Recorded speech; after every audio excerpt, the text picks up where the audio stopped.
you said it could be a lot. So, All right, so let me see. hey. These chairs are a little better for me, and I put on a good girdle, so I look a little bit more And I'm just slim. letting it all hanging out right now. That's just where I'm at. That's what I'm feeling. That's just where I'm at. But hey, kittens, how y'all doing? How's everyone doing today? This What's felt new? What's this felt like crack-a-lackin'? an adult beverage kind of day. You know what? I really probably should have joined you, but I have a class tomorrow morning, and it was Well, today as well. One can drink without getting fucked up. Yeah, you can, but I mean, you could, but what's the fucking point? Sometimes, and this is just one of those times. So I see, hey, Eccentric, how are you? And hey, Dylan, hey, how's Dylan. everyone doing today? Thank you guys for joining in. What's going down? Listen, we got a lot to talk about. Yeah, we Plus, do have a lot some to new talk stuff about. that came that happened today. Yes. Some people passed away. Other people Yes. passed away. Some new stories to talk about. So let's get into it. So how was your week? All right, my week was good, but let's get into this stuff. My week was fine. Let's get into it. Okay, let's get into it because we got a lot of stuff to talk about. Yeah. So, okay. Oh, thank you. I'm glad you like the bracelet. So I actually am going to be making some more. So this one is just a little piece of thing that I bought at Pride one year. It was a necklace. It was a remnant, yeah. And then you could do whatever you want with the link. So I took it and turned it into a bracelet. This one, although, is something that I made, and I bought. So I have some new beads coming, some glass cat eye in black and orange. So I'm going to make another one because this is smaller than the other bracelet that I have. That is smaller than the other bracelet? The other bracelet is 1 inch. This is 1/2 inch. It's still too big to be trying to like walk around with it. So I've got some 10 inch. So I got beads that are half this size. So these are 20 millimeter beads. So I got some 10 millimeter beads. So they're glass cat eye beads, black and orange with silver spacers. Because they're not small. No, it's not. And it's a cute fuck you bracelet, but it's not functional. It really is. It's cute when you're just going out and doing whatever, but for like everyday wear, it just gets in the way. Okay. So, and plus I just like have options. Hey Lynx. Hey Lynx, how's I see Lynx is going steady. Listen, the girls listen. Right. That's for you, Lynx. That's for you, boo. All right, the girls is falling by the wayside down at JetBlue Academy. You holding on. Right. I was like, listen, these girls be fucking around. I was like, this is a job, right. honey. That's what we doing. This is, you got to be paying attention. Your safety of passengers is in your hands, and you be up there like, this is this would be like that TikTok with the spirit. It was like, yeah, cut that shit down. Is anybody on here that know how to fly a plane? We just need you to report. You don't need to just have a driver's license. Come to the front. We're gonna go ahead and get you all situated. Right, and then it was like, so you see that little plastic under the seat thingy? Hey, look at there. I know. I see Mufasa. Like, if you see that little plastic under the seat thingy, if this motherfucker go down, it's a wrap. I mean, your best bet is to try to grab that shit, blow into the side. No, bitch, I'm not gonna blow on it. You know how many people done blew into this little motherfucking thing? No, girl, just blow on it. And then, listen, because I'm out. Like, I'm out. Y'all better grab that plastic piece and blow the hole and be out the window. Right. This whole, the captain and the crew go down with the ship is some bullshit. Because, bitch, as soon as I'm opening that door and I'm out, I hope this bitch deflate because I know how to swim. I don't know about you girls. 27 bundles if you see these 27 bundles going in the wind, you better follow them. That's what I'm telling you. That's all I'm saying. Watch out for the sharks. Yeah. But so anyway, let's jump right into it. So just a few quick things. Have you been watching Big Brother? I have not been watching Big Brother. I've rarely watched Big Brother, and it wasn't necessarily because the cast was generally right. I'm just like, it's the same thing with Real World, but it's less because Real World felt like it had a purpose more so, and then Big Brother, I felt like the whole purpose was just the drama, and I'm just like, I'm not into that, and that kind of unnecessary interpersonal kind of foolishness makes me uncomfortable. So I never felt the need for it. But this season, tell them about it. I don't really watch it. I don't know nothing about it. So like I don't. This season, all I know is all I know is there are in this season there were 5 or 6 people that made a pact, and they were all black, and they made a pact that they would all make a pact to make sure that there's one person at the end who would win that would be black. And so they have alliances with other people, but they also have an alliance Right. with themselves. They had little bullshit alliances with other people, but the Unbreakable Pact was called the Cookout. Okay. And it was so funny. I saw a clip. There was like one girl who was apparently mixed, and she looked around because it was like the 6 of them plus this mixed girl, right, who wasn't part of the Cookout. So she was not part of it. And then she was like, I just noticed that all of the white people are gone, and it's just like all of these black people and me. And so she says to the one girl, she says, I'm mixed, so I'm good, right? And to her face, the black girl is like, oh girl, you're fine. And then to the camera in the confessional, her and another black dude are like, no. Like the fact that you are sitting there going to tell me like I'm mixed and I'm okay. Like for me, I've been like, girl, it's a chop for me. It's a chop for me. You know, it's a chop for you. It's a chop for me because I don't even. But I'm not even trying to get into that because that. But of course, some people are big mad about it. But I say die mad. It's a fucking TV show, and it's a game. And at the end of the game, there's supposed to be one winner. It's a game, and I'm not going to invest all of my money into it. Yeah, but I just haven't watched it. I'm not a fan. Breaking news today that Melvin Van Peebles, a pioneering black filmmaker, he died today at age 89. So bless his spirit. He's the father of Mario Van Peebles, who used to could get it back in the day. So let's be clear. I mean, he could probably still get it. Melvin and Mario at one point could both get it. And Mario probably can still get it right now. I just haven't seen him in God knows how long. But listen, they were some fine pieces of chocolates. I'm just saying. They was a little on the coffee side, which is all right with me. But baby, they was fun. Hallelujah. Our favorite young crush / niece, I go back and forth to whether he's like, someone I want to protect or someone I want to fuck. We already established you want to fuck him. It's okay. It's okay. Listen, I'll just be like all these other gays that got gay sons that they fuck. I have not. I have not either. But I know so many people. Pride in that. My children, I'm like, baby, we are. That's not. I'm like, baby, you are cute. And this is clear. I'm gonna be very clear. Absolutely. There are people who I consider my gay sons that I have fucked, but that was before. It was just like they was just a date or some trade or somebody I've met at the club. But then once we got to know each other, it's like, and it became that we established this like father-son, mentor, mentee dynamic. It was like, no. Yeah. Because would I have sex with my own father? No. Once you establish that relationship and someone looks at you as a father figure, you will forever be there. Right. You are in that rap. And I can still look at you and still be like, damn, you are sexy as fuck. Yeah, but absolutely. There's just a line that you do not cross once you anyway. Lil Nas. The Montero album came out last week. And listen, he is 23 years old. He makes music for 23-year-old young gays. Well, he makes music for people, but his music is of a different era. It's not necessarily meant for me, but he makes good music. And out of the 15 tracks on that, there are at least 4 or 5 that are, for me, legitimate bops. And they might not even be literally have heard like 3 of them besides the original. So that's 4 years. You go on YouTube and you can listen to the whole album. Yep. And it's like they're all really good songs. I didn't pay attention. I didn't pay attention. Let me tell you something, Tyra. Baby, you are so good for all of this ego, baby. All of it. I know, right? All of it. Just thank you. All of it, baby. All of it.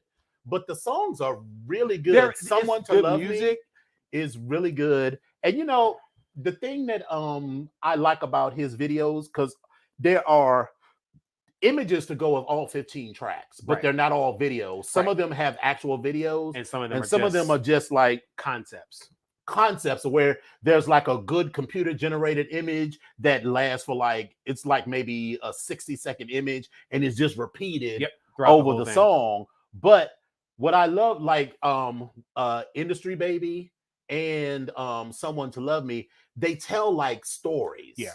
And particularly Someone to Love Me, it tells like a full. That was the whole locker room one. The locker room, but it tells like a full story, and it's exactly, you know, what we've all gone through. We fall in love with the little trade in high school or college, and turn out the trade is married with a kid, and then you showing up with flowers, you know, professing your love to this boy, and then his wife and little child open the door, and you're like, motherfucker. Or, you know, or in some very non-specific type of way, you hear from one of your good gay friends that this one guy is gay. You kind of call him up on the phone, you start having conversation with him, and then they never know who you are. But then when you actually see them face to face, they think they know who you are, but you never confirmed it because this was in a time when there was no caller ID and you couldn't call back or nothing like that. But I'm just saying, it just them types Not of things. you though, Yeah, no, not me. I mean, we're just talking generally, general, just generally. generalities. Yeah. So that song is cute. So I mean, I like Industry Baby. I like Someone to Love Me. The track that he does with Miley Cyrus is cute. I don't remember hearing one with Miley Cyrus. I just remember hearing like 3 or 4 bops. And in fact, one of them was a duet. Oh, so Nicki Eccentric says Minaj, the song is not called Someone to Love Me. It's called That's What I Fucking Want. Okay, thank you. The one that I heard was, I think it was Nicki Minaj was supposed to be on it. Megan. Megan. Yes, Meg. Sorry. And that was cute too. That was cute. I did There's like not that a full one. video for that one yet, but it's cute. I like that one. I like the That's What I Fucking Want. And then there's like a couple other ones, but I haven't heard the There's one that feels like it should be like on the soundtrack to The Matrix. Or the little concept video feels like it's from the soundtrack to The Matrix. I know which one you're talking about. That song is hot. Listen, there's a couple of bops. The one with Miley Cyrus is cute too. Here's the thing. I feel like if he does it right, this could definitely be one of those like year or 2 year long type of. Yeah, like, didn't Janet have like Janet was on the out for she had 6 #1 songs off of one album. Actually off one album, and then 5 off of the other 2. And like I feel like Beyonce, but it was Beyonce's done it as well. But it's been like a 3 right, year. It's been like 3 years. You used to be like, damn, it's just soon as it's like 2 to 3 years at a time. You know, like one song ends, it's like, well, here come the next video for the next one, and it's bop too. So congratulations to him.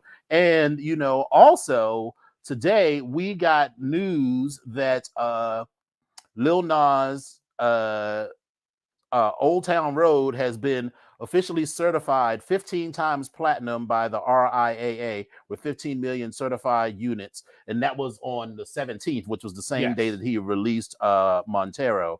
That makes it the highest ranked certification in RIAA history, beating the previous record for Old Town Road when it went 14 times platinum. So listen, he's doing it. Like is doing it. His commercials are absolutely for Uber Eats with him and what's it? Not Billy Joel. Piano Man, Rocket Man. Elton John. Yes, they are fucking hilarious. Like I'm laughing because he has. Listen, I'm telling my age. In that one commercial, he has this motherfucking Bonnie Pointer motherfucking car wash. You got to believe you're right. Then wig on, that is everything. So I'm here for that. Yes. So yeah. I mean, it's Life After. I think it is Life After Salem. Yeah. Okay. He's got a lot of stuff. Some good bop. Yeah. Like I was thinking, like when I was going to watch it, I was like, listen, I'm gonna support the brother. You know. Yeah. Even if I don't like it, I was going to support him as a young Black gay man, I think, who needs.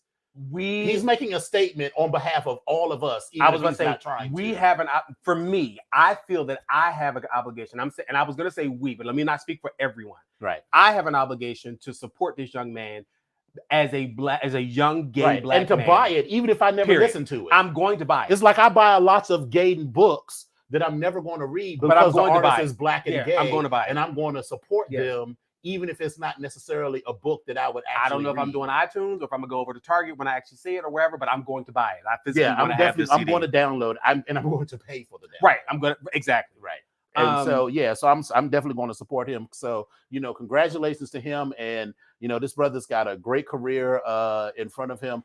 My hope is that he does not, you know, get digmatized by some piece. He's 23. So I hope that he does not get happen. Digmatized by some piece that take all his money and got him doing some foolishness. The digmatization is going to happen. Yes. Whether he takes all his money, I don't know, but the digmatization right. Listen, girl. Listen, Lil Nas, I know that you're watching this. Lil Nas, listen to your aunties. If You're going to get digmatized. You're going, and listen, I don't know what going to happen. You call yourself a power bottom, but that could just be a thing. I'm not even judging you, whatever you are. It doesn't even matter. Digmatized don't even necessarily mean you could be asthmatized. You could be asthmatized, homatized, right. tomatized, whatever happens, whatever matized you want it to be. Whoever it is, what they do with your body don't have nothing to do with your money. No. They don't ever get to make decisions about your career. Yes, and now you've essentially grown up your whole life with gays visible, and now with gay marriage, you're gonna be like, oh girl, we should get married. Girl, do a prenup. Do a prenup. Prenup. Because listen, what did your video say? That's what I fucking want. Some little cute piece of trade is gonna come out and be like, oh, that's now I'm married to Lil Nas. I'm Mrs. Nas X, and get your little money and then be fucking some other bitches on the side. And bitches could be male or female, right? But fucking some other bitches on the side and take your money. And then now you sitting in this mansion because you done bought the mansion outright, but he done taken your money and ran off with your manager and took all the furniture. No, girl, get a prenup. Do a prenup. Never let your booty control your heart. And we're gonna move on to the next thing. Hallelujah. We got a lot of stuff. God bless it. In some other sad news, on September 20th, so that was 2 days ago. Today is Wednesday. That would be Monday. We lost Sarah Dash. Many of you may know that Sarah Dash was actually one of the original members and founders of LaBelle with Patti LaBelle and Nona Hendrix. And she was just on stage literally with Patti LaBelle. She, according to her article, on the Saturday before she died. And so they were literally on stage. And so when I watched this video, I was like, she looked bright and vibrant and she was singing. Now, I still don't know what the cause of death was for her, but it doesn't really matter at this particular point because she's actually gone. But we have definitely lost a legend, and we have lost a remarkable vocalist. If you listen to a lot of LaBelle's songs and all the screaming and hollering, yes, Patti is doing that. But baby, what I tell you, Miss Sarah Dash is in the background making it smooth like motherfucking silver and hard as hell. Tara said, I got digmatized at 26 and damn near walked up M Street naked in the middle of the day, searching for him with a fucking flashlight. I know that's right. Hallelujah. God damn it. Listen, it happened. Listen, Tyra, listen. My digmatization happened when I was 20. I was 20. Had me driving all over the city of Philadelphia looking for him, and he was homeless. And I wound up enlisting, not like a homeless person. I wound up enlisting my best friend at the time, which was when I actually told him that I was gay and why I was so upset. But wait a minute. Yes, he wasn't homeless trade. He just happened to be a person who was without a house at the moment. He was homeless. You pick up homeless trade like that? At that time, he was homeless. But you know what I'm saying. He wasn't he was living someplace, but his parents and everybody else had put him out and right, all that stuff. Yeah. So yes, I get it. I absolutely get it. And it's gonna happen. I'm not wishing it on him. It's a part of our growth as people. That relationship, that fall hard, and it happens for the vast majority of people, gay, straight, or otherwise. Period. So God bless her spirit, Sarah Dash. She was a wonderful musician and artistic spirit, and she will be missed. Yeah, she did stuff for the Rolling Stones, and she was backing for everybody. So she was amazing. She even had a solo album as well. We also lost Willie Garson from Sex and the City. If you remember, it was just Garson, I think. Is it Garson? He's not in the ballroom community. Willie Garson. Willie Garson. He was 57, and many of you know him from Sex and the City, and he played the character of Stanford Blatch. So he played the unusual, obviously unusually gay, but the gay character who didn't quite fit into anywhere. Right. And many times that I felt myself identifying with that in some ways. But he's left at 57. I did, but I also hate this trope of straight women with their gay best friend who can help them find love or navigate their lives, but can't do the same thing for them. It's the same thing as the magic Negro. It's the magic fag. Well, yeah, but that part I didn't identify with. I just identified with him being awkward. But yes, I do understand what you're saying. We also lost AJ Johnson. the comedian. And you may remember him. Story is a gag. Yeah, you may remember him from Friday. But here's the thing: his nephew found him unresponsive inside a Los Angeles store in earlier this month. Johnson was then rushed to a nearby hospital and pronounced dead. He was 55, and the cause of death is still unknown. Okay, so many of you remember him, as I said, part of the franchise, the Friday franchise, in several different roles. He was on some TV stuff, Martin, Jamie Foxx Show, House Party. But at this particular point, the family of AJ Johnson is struggling to cover funeral costs following his untimely death. Johnson's wife, Lexis Jones Mason, told the outlet that TMZ, told the outlet that the family started a GoFundMe account to help come up with the funds for her deceased husband's burial. But the donations have fallen extremely short of their goal to reach $20,000. At the time of TMZ's report, the donations were near $800. As of September 22nd, the family has been able to crowdsource a total of $45.95 from the actor's fan base. And then as probably about like 5 o'clock this afternoon or 4:30, 5 o'clock this afternoon, Madame Noir followed up, and they had fundraised at that time about $76.90 of this $20,000 that they needed. Now, it's still far from their proposed budget, but his wife rather is calling out to some family members and followers of the star for showing their fake love as they struggle to give him the funeral services that he rightfully deserves. She says, and I quote, "Y'all say y'all love him, but where's the love? Y'all not helping." I have several complicated feelings about this. Please, I'll let you go first. Apparently, the family did not have a policy on him. You're first of all, you're married to this man. You don't have a policy on him, right? Listen, lots of people don't. And I lots of people running. I don't have a policy. I mean, lots of people don't have a policy. Listen, you do have a policy through your job. Well, yes, exactly. So, but I feel like at first, when I first read this article, I felt like she thought people owed her something. Right. And I was like, it's the audacity. No one owes you anything about your husband, because in a court of law, it's you that gets everything. His kids or whatever, like you're that person.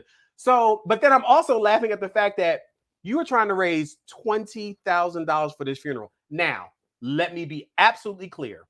People do whatever the hell it is they want to do at their funeral, and funerals are not cheap events. Let's state that for the record. Hallelujah. And we already know that these things are not cheap.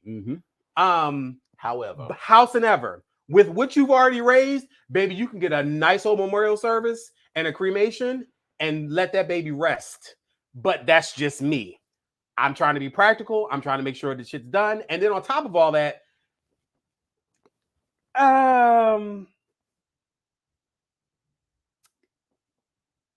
I'll say that. Go ahead. I'll let you. I'm going to say what you was going to say. I mean, y'all listen.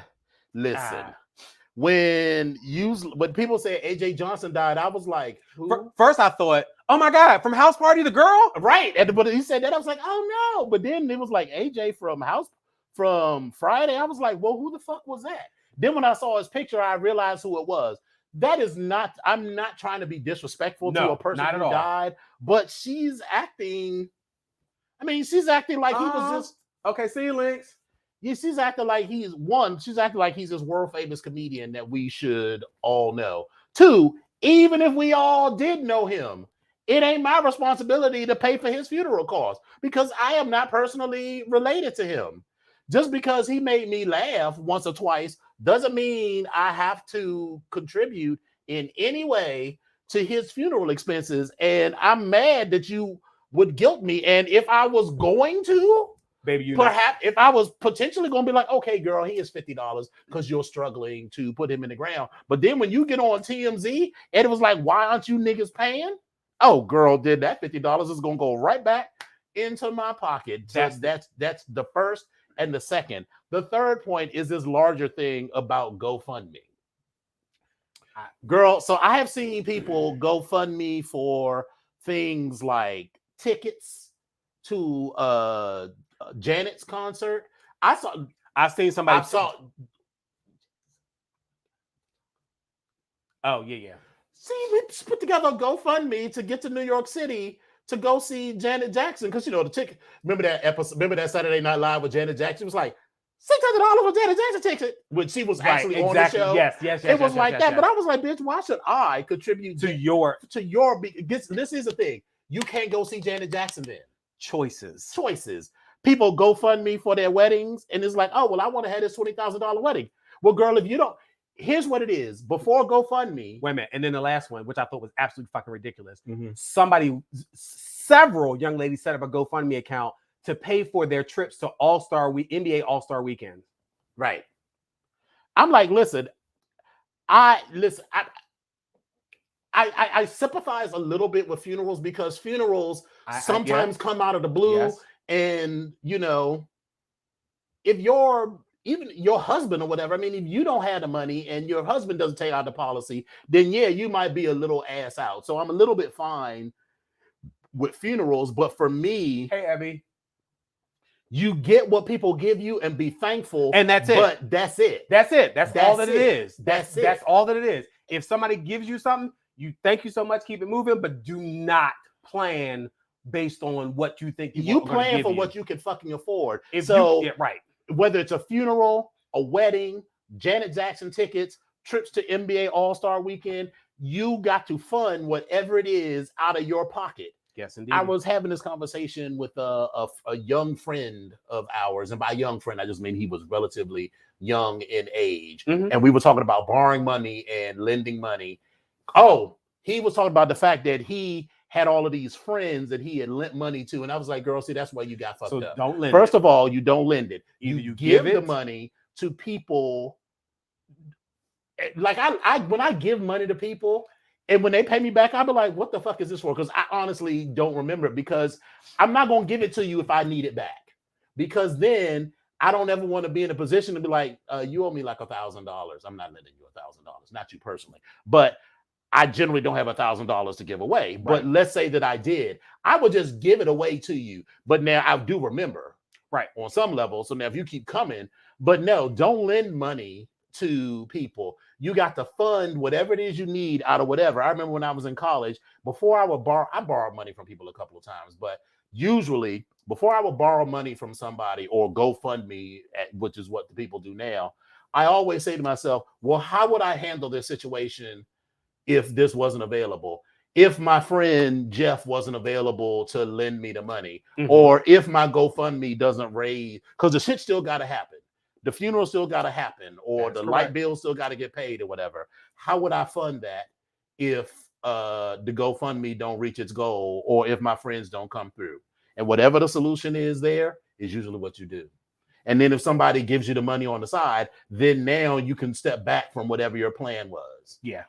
So these girls just be like, oh, I'm just going to live a baller lifestyle on other people's money, and then got the nerve to be mad when people don't give you the money. It's not my responsibility to pay for your husband's funeral. Yeah. It might be a little hurtful because you thought people cared more and they don't lend you the money. Right. But you got to separate those feelings from people actually owing you anything. Yeah. And also, he kept talking about giving him the memorial he deserves. I'm like, now I will say that, there's like a whole like Chitlin circuit of Negro comedians that are famous, that went on from Comic View to become famous in the Black community that I'm not aware of. So maybe he was like Black famous in a way that I'm not aware of, but I was not aware that AJ Johnson was Black famous like that. I'm gonna tell you another one who's Black famous who just pops up out of nowhere. That motherfucking JB Smoove. Yeah, and but he shows up in movies. He just pops up every now and then. He got a good gig at this particular point with the Caesar thing. Right. Okay, great. Bill Bellamy popped up in somebody's video. I was like, Bill Bellamy? I was like, where you been? Right. What? But that's my point. So before I say, oh, well, he's not that famous, I mean, there's a whole class of Negro stardom that because Teddy, what's his name from DC? Teddy Carpenter. You know what it is? Because we aren't heterosexual Blacks. There's this whole heterosexual Black thing, that I think we aren't aware of, in the same way that there are Black gay celebrities that they're not aware that they aren't aware of. And I'm trying to think of someone. A gay celebrity? like a black person or a gay person, black, white, or otherwise, that if they died, the gays will be like, oh my God, and straight people will be like, who? Well, so I'm going to throw her name out there because, but even though she's kind of crossing the line right now, but T.S. Madison is one of those people. Right. So like we will be like, wow, T.S. Madison died. Madison, and straight people will be like, who? Right. They'll be like, who is she? Like, what is she doing? Like, what's going on? So yeah, so I'm like, maybe AJ Johnson is black famous and I don't know it. So well, anyway, we'll keep you posted. DJ says he was black. Said Todrick Hall. Listen, so some of the kids, Todrick, listen, some of the kids would go in. Hey, baby boy. Atlas. Yeah. Atlas would be beside himself if Todrick Hall. When we were, did I ever tell you the story of how he drugged me to go with him to go see Todrick Hall? And this girl, you told me, Atlas is 27, 28 years old. So he was like maybe 25 at the time because it was like 2 or 3 years ago. And the way he fagged out over Todrick Hall with all these little white girls, and I was just looking at him. I get it. I was just looking at him like, who are you? Right. Like, we're never going to speak about this after we leave out this concert hall. Exactly. You're never going to act like this ever again. Oh well, I'm really sorry, Abby, that happened to you, and that's entirely different. Her son passed, and they had no insurance. Apparently, he was probably young because Abby's young herself, so you weren't prepared for that, and that's different. But yeah, she was still prepared to pay for it, but was blessed when someone stepped in to do it. You don't get on get on Facebook and be like, to all of those people who called, my son friend, why didn't you do whatever? But anyway, let's just move on from that. Anyway, so bless your son's memory, Abby, and we're glad that you are here, and bless whoever that was that paid for the funeral, because that's a lovely gift. Yeah, Atlas knew all the songs, bitch. I'm sure he knew all the songs. He was doing all of the moves. I was saying, the moves as well. Okay, it was him. A couple of white gays. So if there were 1,000 people in the audience, it was him. 752 were white gays. No, it was him. About 199 white gays and 800 white girls, none of whom were over the age of 22. Oh, okay. It was really giving that. It was really giving like Beatles, but with Todrick Hall. And so I'm sitting and looking at all of these people. I'm like, y'all giving are giving a lot. You are really literally the oldest person in the room at that point. Definitely the oldest person in the room. I'm the oldest bitch there. Definitely, it was the oldest. I have those moments a lot, and I'm like, bitch, I'm the oldest person in the room. What the fuck is this? We actually did a mock interview for this porn star who is participating in the Mr. Eagle New York competition, and I walked in and I was like, oh bitch, I am not the oldest person here. We just gonna leave that alone. But that's where we are at this point. That's where we are. That's where we are. I'm thankful for it. And then I was like, the shade is, we knew this one woman and her husband was definitely older, but there was one who was, I was like, he could be older than me, or this bitch could only be 40 and just look old. There's a lot of that. He was. There's a lot. I love when people do that. They be like, and I'd be like, palm. And then when the first time when someone said palm colored, I was like, bitch, I'm gonna use that all the time. I had an ex that used to refer to, he would say the clear people. I was like, oh my God, why do you say that? Ebby too. Ebby said she would have fanned out over Todrick. Ebby? Really? Ebby?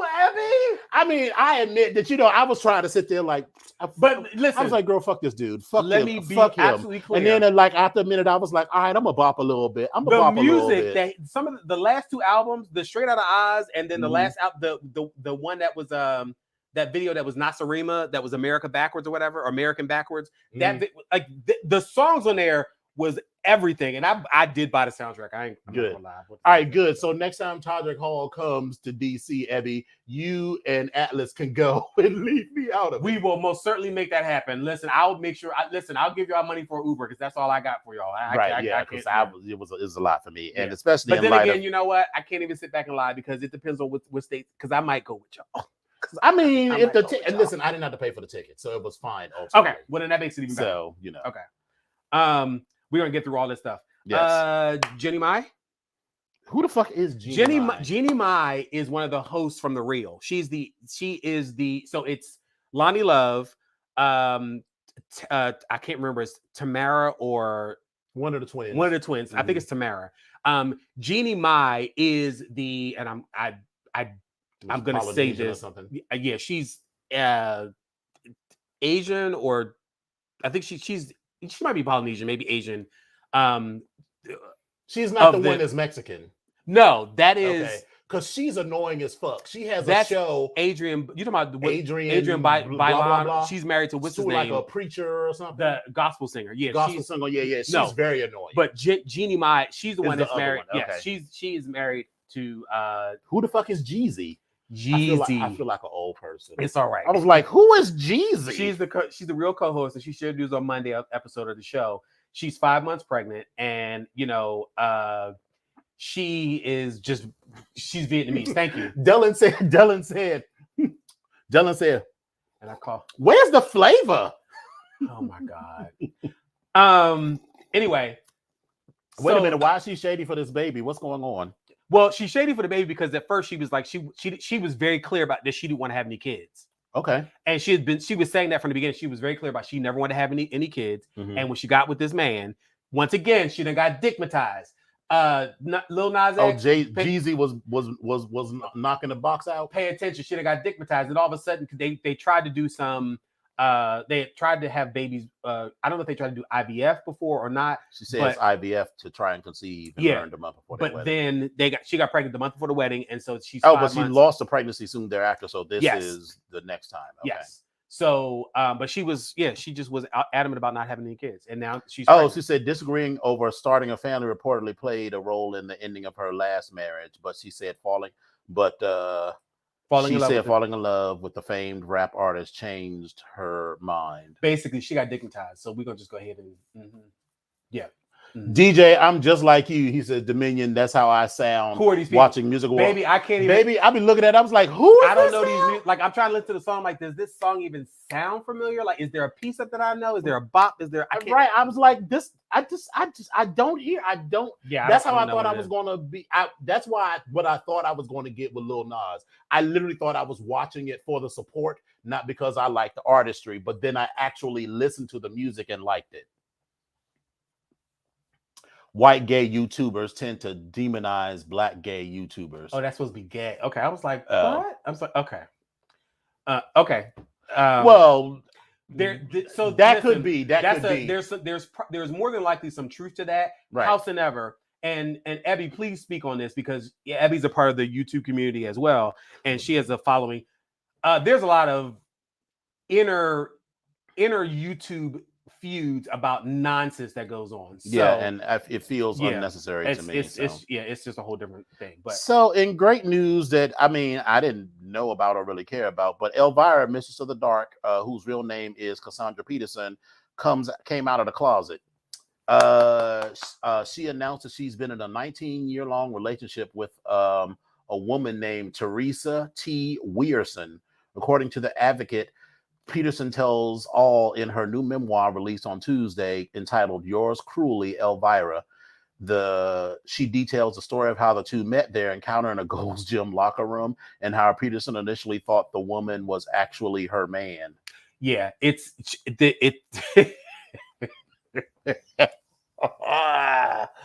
has been shortened, but that's that. Listen, congratulations, Elvira.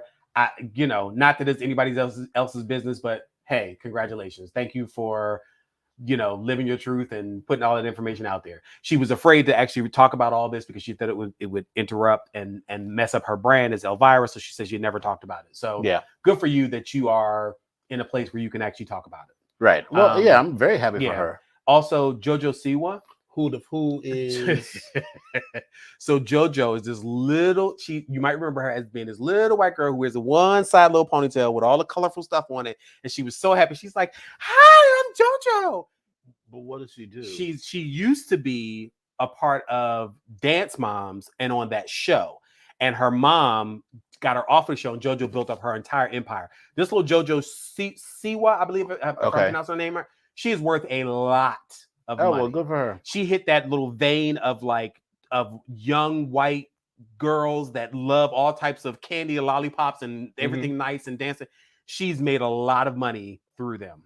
Oh, well, good for her. And so JoJo and Jenna Johnson have just made history on Dancing with the Stars as being the first ever same-sex pairing on Monday in Los Angeles. So Jenna was one of the 3 females that dance partners that JoJo that JoJo had on her list of who she hoped she'd get paired with. So good for you, JoJo. Now, glad that you came out, and also question. glad that you were able to pair that up in Dancing with the Stars. Is she a lesbian? Yes, she is a lesbian. A lesbian? Lesbian. Lesbian. Lesbian. Lesbian. Okay. Danny Thomas. Oh, so she is. No, she is. She yeah. Very good. Well, good for her. Listen, I'm always happy when the girls live in their truth, and now the kids will always will have something else to be mad about. JoJo is worth $20 million. I mean, that's a cute little piece of change. Dancing with the D-listers. True. So Eccentric, please fact check me on that, because everything that I saw said that she was gay, and in fact, there was even an article with her showing how she was on Nickelodeon and she was there with a girlfriend of hers, and they kissed. So please fact check me on that. If I'm wrong, then please let me know. Right. So Emmy So White, no actors of color win despite record nominee lineup. So the primetime Emmys were held on Sunday. Although there were a record number of people of color nominated, none of them won. So actors that were seen as solid contenders included Billy Porter and MJ Rodriguez for Pose, the late Michael K. Williams for Lovecraft, and Kenan Thompson and Bowen Yang for Saturday Night Live, but in the end, all ended up empty-handed. Now, Michaela Cole, who was nominated for 4 Emmys, picked up the Writing Limited category for I May Destroy You, the 3rd time a Black creative has won the category, and the first for Black women.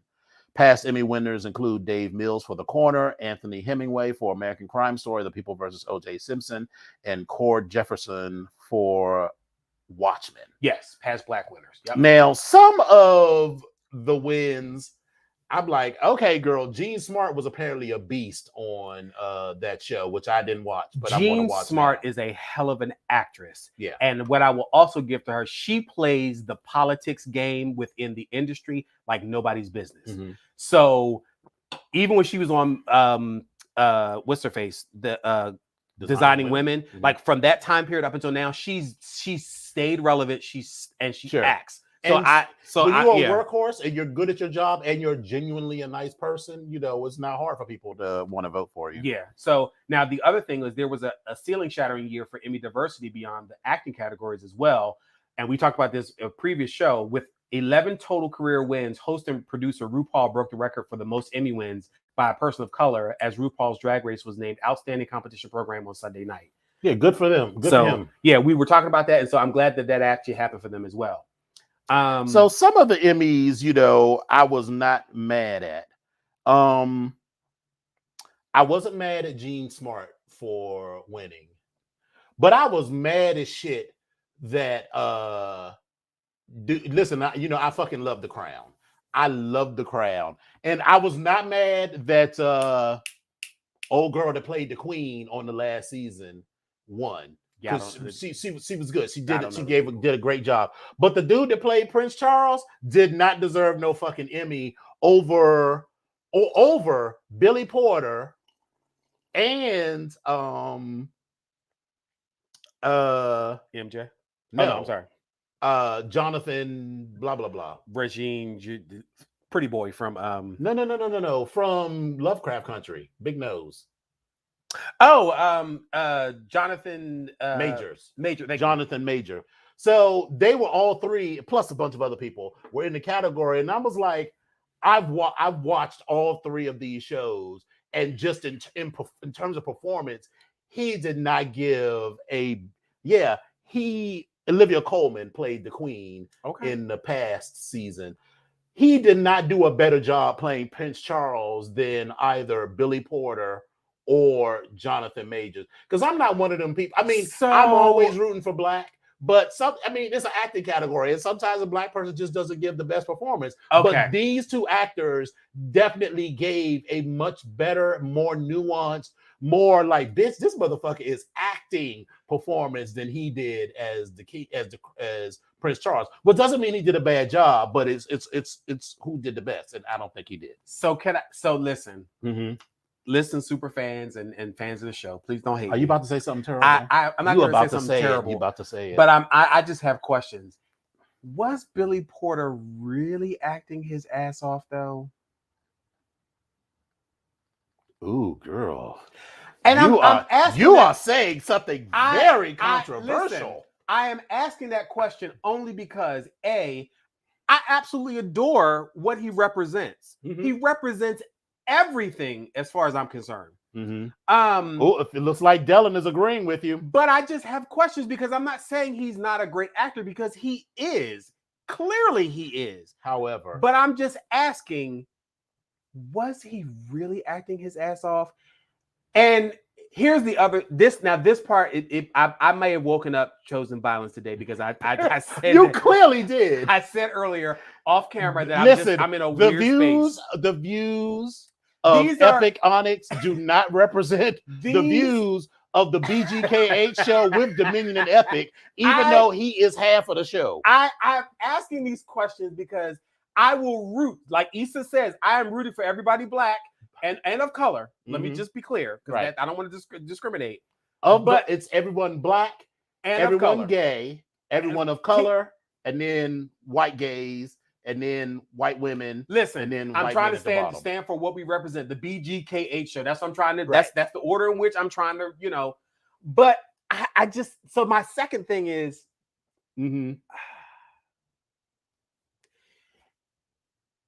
MJ. The last season of Pose was the best that she has performed in the show. I also understand that actors such as Whoopi Goldberg in The Color Purple, by not saying anything but conveying the feeling, is amazing. I cannot, in good conscience, put Whoopi and Michaela. Now, they were not nominated for the same category. Let me be clear with that. But the performance-wise, I don't know if I can put them together. And I love what she did, because for me, MJ, Pose, Billy Porter, again, represented everything for me, because I feel like it was a part of my life. There were things that happened in that show that were how I grew up, and I get it, but I'm just asking that question. Can y'all? I 100% see what you're saying for MJ. This was the best she's done. Everybody on that show, except for Billy Porter, has come very far in there. Wait a minute, scroll back, because somebody just said something earlier. Go ahead, I'm listening to you. Okay. I do not accept this current craziness. I accept except for Billy Porter, all of these other people on the show had to go on an acting journey. And I will agree with you on that. There was a lot of stuff on that episode. I think the show was moving. I think it was moving as shit. We're confusing the intersection of our personal lives in this show, which makes it moving for us. So maybe it wasn't the best acting, but because it represented pieces of our lives, I'm here for it. But I still think Billy Porter gave a good performance. Now, here's my ranking. Out of those three, just those three people, right? Billy, Jonathan, and the white guy that actually won. Okay, you're talking about in the category. Okay, all right. It would have been Jonathan, because I think he did an amazing job as Tig. Now, oh boy, did bring a lot to the role of Prince Charles. I'm just going to be clear, because I at least came to the, because we all know what the fuck happens here. We all know how this story ends, right? And I came to the role prepared to fucking hate Prince Charles. And by the end, yeah, you hate him, but you also have sympathy for him because if everybody had left him alone, he would have married Camilla. It wouldn't because I mean they 100% made him marry Diana. So they built him into but Michael K. Williams was best supporting actor. This was best actor in the category. So Michael K. Williams is that's another a different, yeah. But I agree that Michael K. Williams should have won two. But Jonathan Majors should have won, then that dude, then Billy Porter or whomever else. But yeah, so just the fact that he won, and I was just like, I think it's because, and this is why we got, and I'm not to cut you off. I'm just saying I've noticed that when we want to make sure we get through all that stuff because we have the pictures. All right. So this is the last thing I'll say. This is why Black people and people of color and the gays need to join these academies. It's why you need to join the whatever the academy is, television, arts, and sciences. This is why you need to become part of whatever the Oscar organization is. That's why you need to become a part of the board that gives out what's the music one? Music awards as well as Grammys. The Grammys. Yes. Because they're the ones who vote. And of course, they're going over a story about magical Negroes who take away magic from white people versus the story of Prince Charles and royalty, which is something that they're going to relate to. Of course, the white, and I'm sympathizing because there's some white people who would appreciate that, but I'm going to say that the majority of white people, including the voters, would not have sympathized with either Jonathan Majors' portrayal of Tick or Billy Porter's portrayal of Pray Tell or Michael K. Williams' portrayal or MJ Rodriguez, because you vote for what resonates with you. Yeah. And that's why we are having those reactions, because Tick and Pray Tell resonated with us, and so did Blanca. Yes.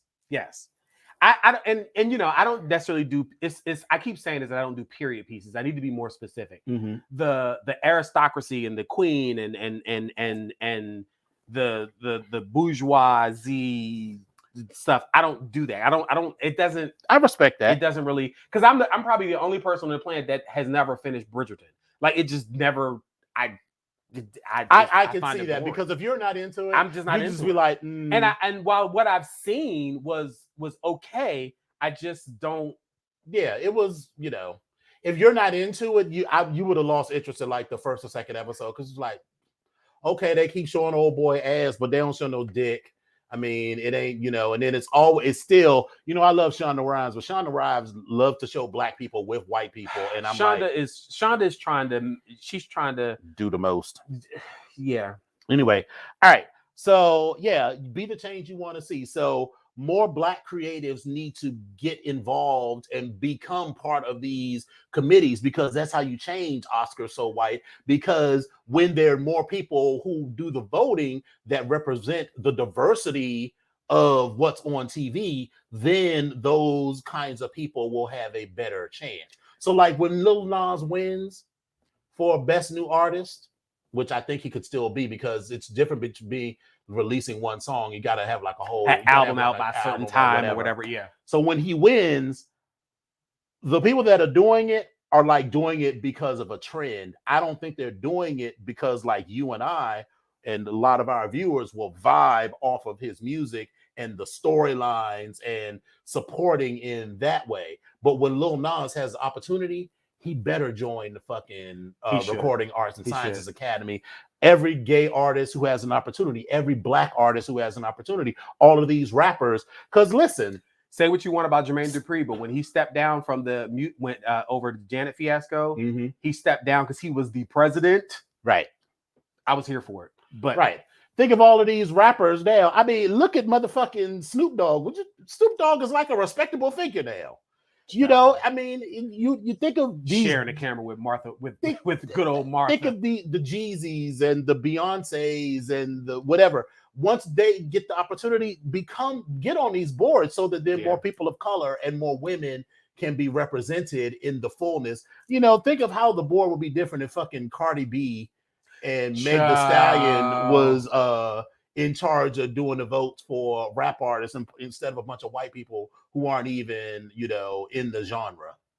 So anyway, so let's move on. Speaking of the change you're talking about and being the change, Christian Siriano had who is a wonderful person because Christian puts his money where his fucking mouth Oh, absolutely. is. Christian Siriano had a fashion show, and it was his 40th collection. He kicked off the Spring 22 shows. How come he had 40 collection? This bitch is barely 30. 40th collection. That's what I'm saying. So there's a but I was gonna say, I'm just saying he's got a huge portfolio yes. to be relatively young. So. Yes, he's very young. Well, I'm not gonna say very young, but he's still young. But anyway, he's a champion of diversity and the talent behind looks that we've seen from Beyonce, Zendaya, Amanda Gorman, and the world's most impressive women. This show was unsurprisingly a celebrity draw. Little Kim was there, who sat in front row in a custom rosette covered Siriano creation to support his collection. And his vision on the runway, Precious Lee opened up the show. Does anybody know who Precious Lee is? Precious Lee is probably one of the most beautiful. She has this beautiful brown complexion. Hold on 1 second. Thanks, Mac. Text me on the side and I'll send you the details. One of our brothers, Which one? In Baltimore. With the slave. Like that narrows it down. Used to have dreads, now his hair is short. Sango, yes. Sango, our brother Sango did this shirt for me, so I'll get you his details. Just text me on the side. So anyway, she's this beautiful model, and she is not a standard model size. She is curvy than a motherfucker. But anyway, and I love that he leans into that. It's not, you don't have to. Like, you got to go beg somebody else to be like, listen, I'm not a size, yeah. And would you please dress me? Christian to be like, okay, girl, come on, let's do this. Because he dressed Leslie Jones. But anyway, so the colors all these models were the clothes and the models were interspersed between just diversity and size and colors and everything. So that whole thing of like big girls can't wear big bright colors and he mixed all of that up. And in fact, he closed the show out with a ball gown with Precious Lee in it. And it was all of his collection had fringe and sequins and sheer and everything else. But he closed the ball gown out with Precious Lee in a full tangerine tulle skirt paired with a multicolored bra top and scarf. Baby, when I tell you Christian Siriano is eating up the runways. Although I will say that after I did a little bit more research, I happened to be reading after the Met Gala, some of the likes that we did look were Christian Siriano's looks. And there you have it. I mean, everything can be a hit. Some of them were absolutely wonderful, but I mean, everything. But here's the thing. If you know Christian Siriano, or you remember him when he was on Project Runway, Christian Siriano does some out-of-the-box shit. And you either like it or not. Right. And usually if it's something wrong, you don't like it. But it's weird because even his avant-garde stuff, it was like... some of it is a little avant-garde. It's a little, yeah. So, but anyway, shout out to Christian Siriano. Wendy Williams was hospitalized this past week for a psychiatric evaluation while also battling COVID. Sources revealed to TMZ that her psych eval was voluntary, but it didn't come as much of a surprise to her team due to the mental health being a long-time issue for Wendy. Did you ever we talked about it on the show, but did you ever watch that special? So she did the movie, the biopic on Lifetime. Then right after the biopic, they had like a 2-hour I didn't see it. Where she was on a thing where she had the thing that inflates and deflates on her leg. I didn't see it. I was like, something's off. Yeah. So with her. So I'm not surprised. Yeah, we will see how that works out. But hopefully all of this is actually resulting in her pushing back the start of her the Wendy Williams show for this season. And it's moved from September 20th back to October 4th on the premiere date. So just so you know, that's what's going to happen. So I want to see Dylan says you have to be invited to the Academy for the Oscars. You need 2 sponsors to get into the org for the Grammys. They decide who is considered a professional in the fields.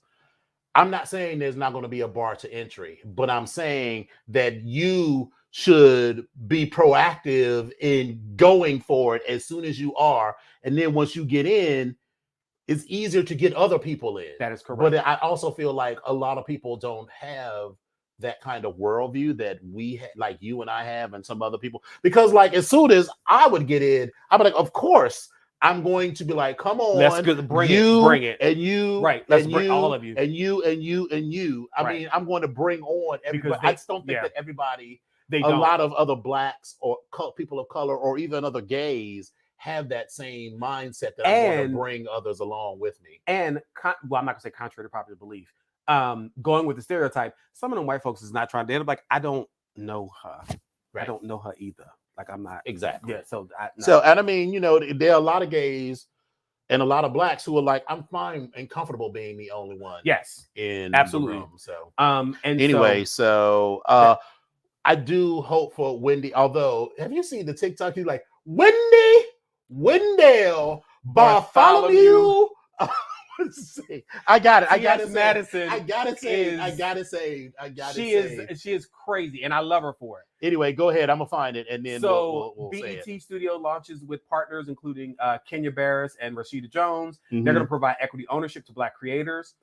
They've officially announced the launch of BET Studios. It's going to be a venture that will offer, like I said, equity ownership to Black content creators.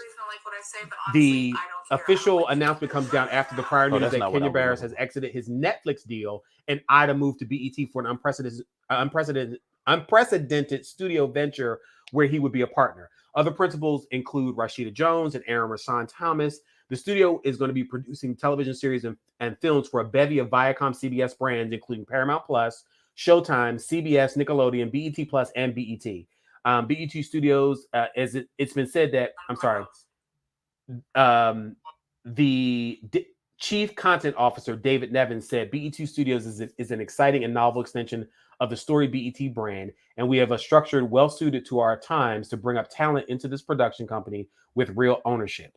The studio also headed... Oh, this is it. Okay. The studio will also be headed by Aisha Summers Burke, who was recently appointed executive president and general manager of the new venture. She'll be responsible for working collaboratively with the studio's formidable creative partners and key internal constituencies. Let me just be clear.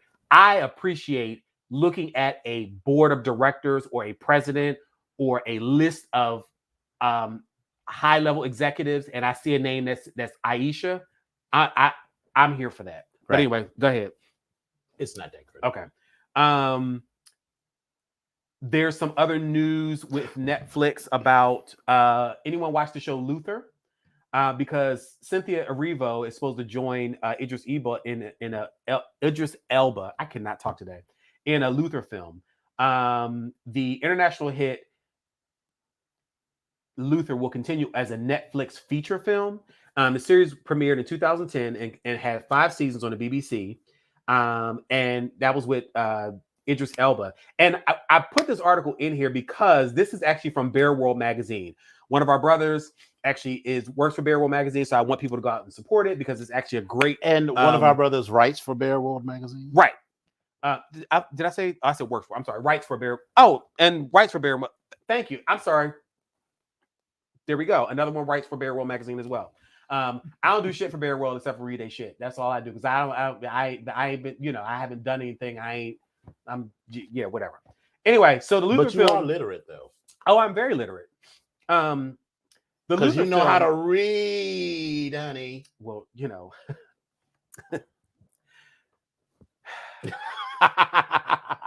I'm just gonna get myself together. I'm getting all excited. My nose is running now. Okay, so the Luther film will be directed by Netflix. This is the second time show in a row where your nose is giving you trouble. I get congested or whatever when I come down here. I don't know what it is. What is that? You bitch! I'm just Grammy, Tony, and if you're doing cocaine, I mean, you could at least offer me some. I'm gonna say no because I don't do that sort of thing. But a girl would still like to be asked. I'm skipping over it. They're doing a movie for Luther, and Cynthia Erivo is going to be in it. And also, Cynthia Erivo, I didn't know was one of the kids. She is? And please, someone fact check me on this. In this article about Luther, she says she most recently played Aretha Franklin in the Nat Geo series Genius, Aretha. She released a video for her The Good, depicting a Black queer female coupled by Erivo and Soraya, I believe is how you pronounce her name. When Erivo when speaking to the Hollywood Reporter about depicting a queer relationship in her new video. Erivo stated, "I wanted to normalize seeing Black women in a relationship on screen because often it's really fetishistic." In an interview with The Advocate, Erivo said, "It's unbelievably important to keep telling stories that give space and solace to LGBTQ plus members, Black members of our society, of our communities, because there's not enough space." Erivo says, "I think the more we can see it, the more we get to understand that we deserve space too. And we have to be seen so that we can make great things that can create great art and that our experiences are valid too." Now, let me back up. I am interpreting that how I read it, that it could be we as in the LGBTQ plus, or it could be we as people of color. So please, someone fact check me on this because I don't know, because I was like, Cynthia Erivo, what did I miss? Something about Cynthia Erivo don't sit right with me. And I don't know what it is. So here for me, I think her singing voice is phenomenal. Mm-hmm. I've liked her in a few films, but I don't necessarily know how I feel about her. Yeah, I mean, the fact that I was like, she's playing Aretha Franklin, we already talked about how Jennifer Hudson didn't necessarily look like Aretha Franklin, but I was like, she's at least in the same color palette. I feel like they didn't even try with Cynthia Erivo to make her. They didn't even do nothing. There was no prosthetics, no dresses. They just threw a wig on her and just was like, "Here you are." Cynthia still someone's girlfriend. See, again, I'm trying to just listen. I'm please fact check me because I'm trying to, I'm trying. Help me out. Help me help you. So apparently, Whitney Houston's The Bodyguard is getting a remake, and people have thoughts. So, based on a report from Variety on Wednesday, they reported that the studio is developing a remake of the 1992 drama starring Whitney and Kevin Costner. And can you believe it's in 29 years? I know. I was like, really? 29 years. Matthew Lopez, the Tony nominated playwright of Broadway's The Inheritance, has been tapped to write the screenplay. No casting has been announced. It is at this point, it's unclear if the new version will feature musical performance. So there's been plans going around for this for a while. In 2012, Kevin Costner revealed that he received a script for a planned sequel in the mid-90s that would have starred Princess Diana in her first acting role, and that would have been terrible. Bloop, bloop. Yeah. And so that was it. I remember someone saying that. So finish. I was gonna say Midas said Cynthia Erivo has said multiple times she doesn't like American blacks and also colorist things. Yes, I remember her saying something about not liking, and that sort of put me on a thing with her. Something's a little and then sure. So let's see. 2 years ago, Tessa Thompson and Chris Hemsworth were said to be in talks to star in a new version until Thompson revealed that she'd started the rumor herself. Cardi B and Channing Tatum were also linked to a similar project, but those reports were never confirmed. Many people on Twitter suggested Lizzo and Chris Evans, who've been exchanging playfully flirtatious messages via Instagram and other platforms for the remake. We're gonna keep it what it is because no. I do like the idea of a modern sort of hip hop remake with Cardi B. Not necessarily please don't say it because that was a horrible. We will never speak that. Oh my God! Please don't bring it up. You talking about Carmen, a hip opera with Beyonce and them? No. I was about to say, are you kidding me? That was horrible. That was terrible. That was horrible. Okay, but a hip hop style remake because Rachel blah blah blah, the character that Whitney Houston played, was like an R&B artist. Yeah. Based on the ascendancy of hip hop in the current culture, a hip hop artist would be, and it would be about her, or a hip hop artist, maybe not Cardi B, but Cardi B seems like a little too volatile to play it. I mean, she'd be gorgeous, but it feels like she'd be showing up late to set all the time, and it would just be drama. I feel like she would be the problem. I think the problem would be her husband and all her friends. That would be the problem. I think Meg Thee Stallion would be. Meg would probably be a in better, that yeah, role. for me. But I don't know if Meg doesn't have as much personality as Cardi does in comparison to me. True. So, but I think like a hip hop style remake of it. Okay. Lizzo I can see that. and Chris Hemsworth. And Chris Evans. I feel like this is just a publicity. I feel like Lizzo is willing to risk it all if Chris gave her the time of day, like for real. But I feel like Chris Evans is like, oh, this makes me cool in the eyes Chris of some Evans people. is a pocket gay compared to Lizzo. I think Lizzo is like 5'8", 5'9". I think Chris Evans is like 5'2". No, he's not. Chris Evans, a Captain America. Chris Evans he's kind of. Alexa, how tall is Chris Evans? Chris Evans is 6 feet tall. Right, I was like, he is not. Because I thought he was. You're thinking of Tom Cruise. Maybe that's what I was thinking of. Yeah, Tom Cruise is short. He's like 5'2". Yeah, well, 5'3", 5'4", but he's been in a lot of movies with women who are significantly taller than him, and it's whenever you see it, it's usually shot in such a way that they look like they're the same height because you never see their entire bodies. Okay. In a way that puts them side by side, because it'd be clear that he is like 4 feet 4 inches shorter than these women. Okay, well, all right, we're gonna get through this stuff here. There has been rainbow colors and legs for days, an Australian fly species named after Is RuPaul. today the 24th? No, that's Friday. 22nd. Right. Okay, we'll get to that. The first insect, Brian Lissard, named after a pop culture icon, was the Beyonce fly, Scaptia Beyonce, in 2011. A decade later, the cultural icon RuPaul has become the first drag queen to be forever enshrined as a soldier fly and is the 50th species to be named by Lessard. The RuPaul fly is part of a new Australian genus named Opaluma, from the Latin word for opal and thorn, because they look like little gems buzzing around the forest floor, and have a distinctive thorn tucked under the abdomen. Lester said naming the soldier fly RuPaul came as an obvious decision. He said, I was watching a lot of RuPaul's Drag Race while examining the species, and I know it would challenge RuPaul on the runway, serving fierce looks. It has a costume of shiny metallic rainbow colors, and it has legs for days. I think once Ru sees the fly, she'll realize it's quite fierce and hopefully appreciate the name.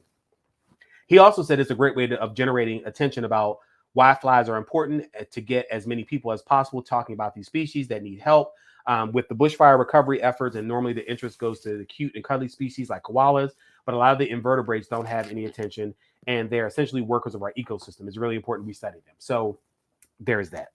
All right.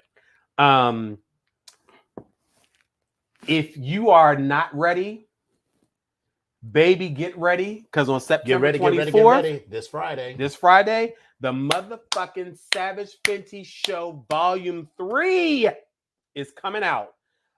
You have Adriana Lima, Alec Weck, Bahate Prinsloo, Emily Ratajkowski, Erykah Badu, Gigi Hadid, Irina Shayk, Jeremy Pope, Laomi, Lola Leon, Precious Lee. If that's not a long enough list of names, the show will also include performances by Nas, Daddy Yankee, Bia, Jasmine Sullivan, Ricky Martin, Normani, and Jade Nova. Be ready for this. It comes on Amazon Prime on September 24th, and I will be there watching it. And I'm giving a shout out to Deviant. Thank you for making me watch the first one, and I'm hooked because I'm now going to be in front of my television on Amazon Prime, and make sure I pay that. Definitely.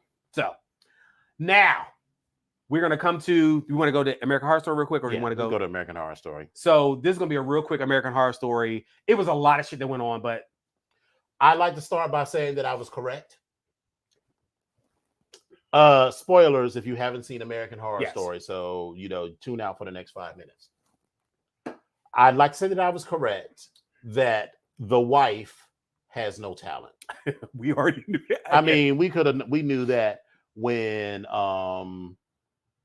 she did that color, that tone, white, on tone, off-white, on tone, color, on off-white, ecru thing, cream. And I feel like it's, whether intentionally or unintentionally, it's a commentary on the nature of talent and what is talent and what is fame, and are the two the same thing? Because remember, she won this contest because she had like a ton of followers on Instagram and whatever. But does being on Instagram count for talent. It's like these drag queens who get on RuPaul's Drag Race and they have queens. an Instagram following because they can paint the hell out of their face, but they can't do challenges, which tells me that if you can't live by this challenge, when RuPaul wants you to go on her Work the World to a girl, you're going to be ass out because you're not going to know how to do your lines. You're not going to know how to do it. But anyway, that's a thing. So I love that commentary. And then also it's also about that moment when someone shows you their art and their rap lyrics, and you have to be like, this is nice. Because I felt like the husband particularly was always like, this is nice. Honey, you're so talented. Because, bitch, the swiftness with which they left her ass when she became one of the pale people was fierce. I was like, bitch, they just not only dropped her like a hot potato. Not only that, did you realize how quickly she actually turned? Like she turned. Right, she had quick. Zero talent. She turned like quick. Remember, like the first dude that turned. It took him a while. It took him a minute to do it, bitch. She turned like the next day. Because she had no talent. I remember when they let a YouTube influencer guest on The View once. It spoke volumes to talent versus popular. Right, girl, that's true. Right. And what the fuck is it? Like when people say, I met someone who said, I'm a YouTube influencer. I was like, but what do you do? No shade. I mean, it's fine. Listen, I want to be an influencer, bitch. I want to have people. I want to be doing this from a hotel because I'm an influencer and some hotel has paid me to do it so I can do that. I want to be an influencer. But that doesn't mean you have skills. The difference between you, me, and several other people being an influencer versus having talent, there is a little bit of talent.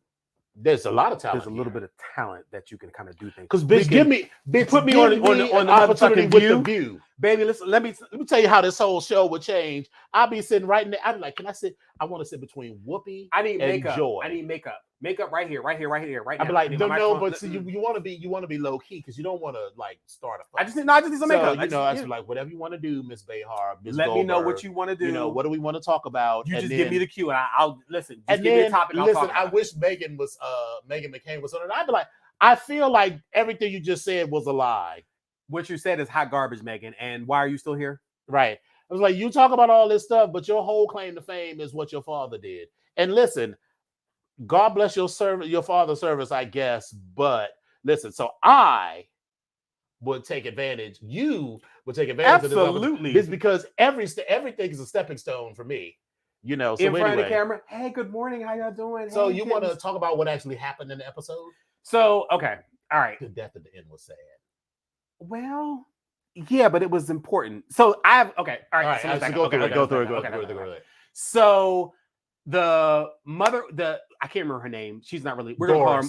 Okay, Doris. Mm-hmm. Doris comes home from the hospital. She realizes that she just had the baby because she's been under the influence of pain meds and everything else. No, she actually had the baby. Then when she came home, they had her doped up. Right. That's what. So So she's doped up. She's doped up. The baby's sitting next to her, and while she's doped up, she thinks that she's having this surreal dream, like she's awake and they got her on some shit. And she thinks that she sees her daughter Alma in the bathroom with the baby, and she thinks that Alma is sucking the baby's blood. And the next morning, because I think she passed out at that particular point, but the next morning the father comes in and says, "I saw Alma and she was eating the baby." No, it wasn't the daughter. It wasn't the father. It was the agent.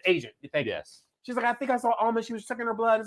She's like, oh no, honey. She said, you were talking about dreaming and the baby and all this other stuff. And I love that and she kept feeding her this water and the food. Right. I love that the title of the episode was gaslighting because they were literally gaslighting her throughout the whole fucking episode. And once they got through that, she then realized that what she's been told was a lie was actually the truth. Because she actually picked the baby up and she saw the bite marks on the baby's leg. Right.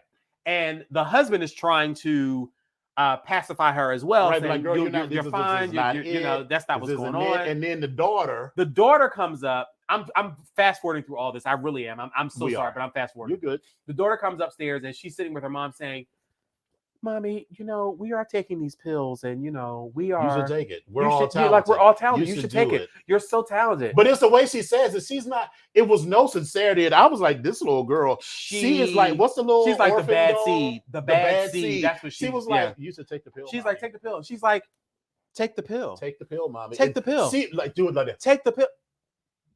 I don't want to. But you should take it, mommy. I don't want to. I don't want to. Yes, you should. You should. I don't want to. You'll be talented. You'll be talented. No, I don't want to. You should take it. You'll be talented. Are you sure? Without it, you'll be just like us. But I don't want to drink blood. But you'll be talented just like us. It's only a little bit. You'll be fine. You'll be fine. You'll be fine. Do you believe in me? I do. Exactly. That's what she was like. I do. Right. And so mommy was like, oh. And so instantly, no, for like 5 minutes. So like the next day, yeah, she was like doing all these sketches, but I could tell it wasn't because listen, here's the thing. Here is the thing.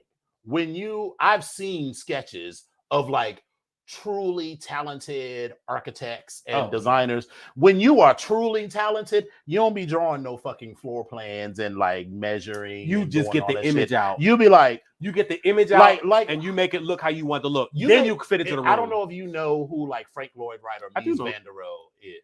I do. I know. I'm just saying. I do because everybody does. No, I do. It's not because Frank Lloyd Wright actually has some buildings in. He has some buildings in this area. Right. It's not because you went to the Duquesne.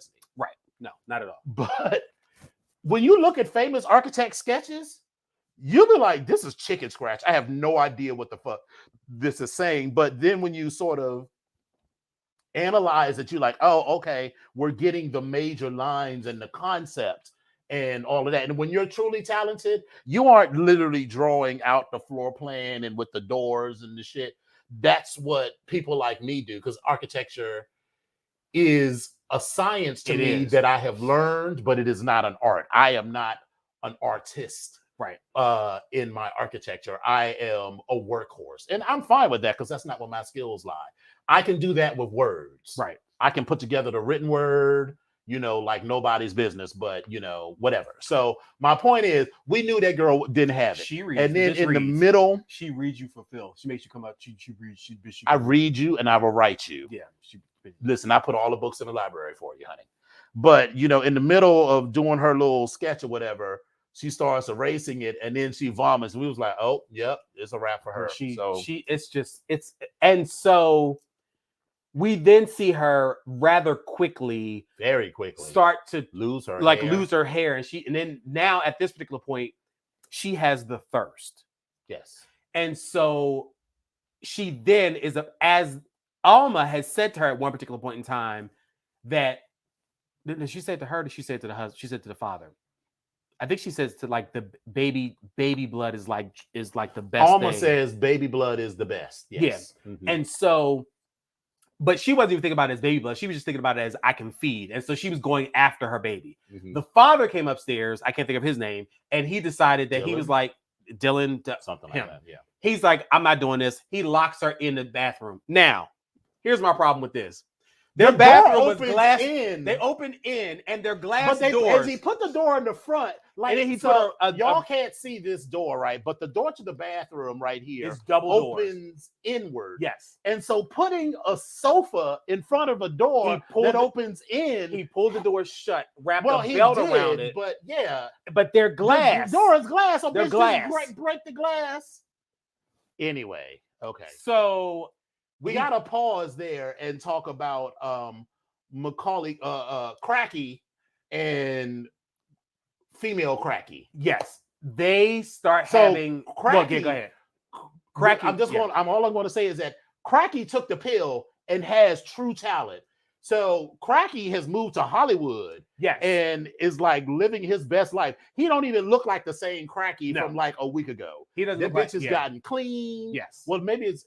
They didn't say how long it was, but it's been at least a minute. It's been a minute. Cracky got clean. He didn't come back into like a Formula One. He's apparently written a rewrite of Speed Racer, and they're doing like a whole. That's right. Sequel. That's why he has the car. And the car he's got like a car that's supposed to be like the closest that you could get to the Speed Racer car without being the Formula One car that it was in the thing. So he's got money now, and I didn't realize at this moment, maybe I'm slow, that he was in love with female Cracky. I knew that they were friends, but I just thought that didn't. they were friends. I didn't get the love piece. I didn't get that he was in love with her. Okay, well, I didn't get that he was in love with her. So Cracky was in love with female Cracky. I still didn't get that. So they're out on the beach. You didn't think that was I did not. I thought that he was just really. You thought he was just saying that? I think he was concerned about her. But he said he loved her. He said, "Let's move to Hollywood. You can be my muse, and we can do all of this. We can go to premiere." I remember and do that. all of that. I remember that. But then my whole thing was I just didn't get a love part of it. I don't. But maybe and I was being told off that I fell asleep on it. Eccentric says, "I thought Cracky Macaulay was gay." Macaulay is gay for pay. That's what right. He was doing what he needed to do to get money in that town. Yeah, it's a town where it's full of gays in the summer. So what you do, you offer up your dick and ass when that's available. That's what it was, because remember he offered to fuck to the chemist, and to the white woman, Belle too. So he'll fuck whatever.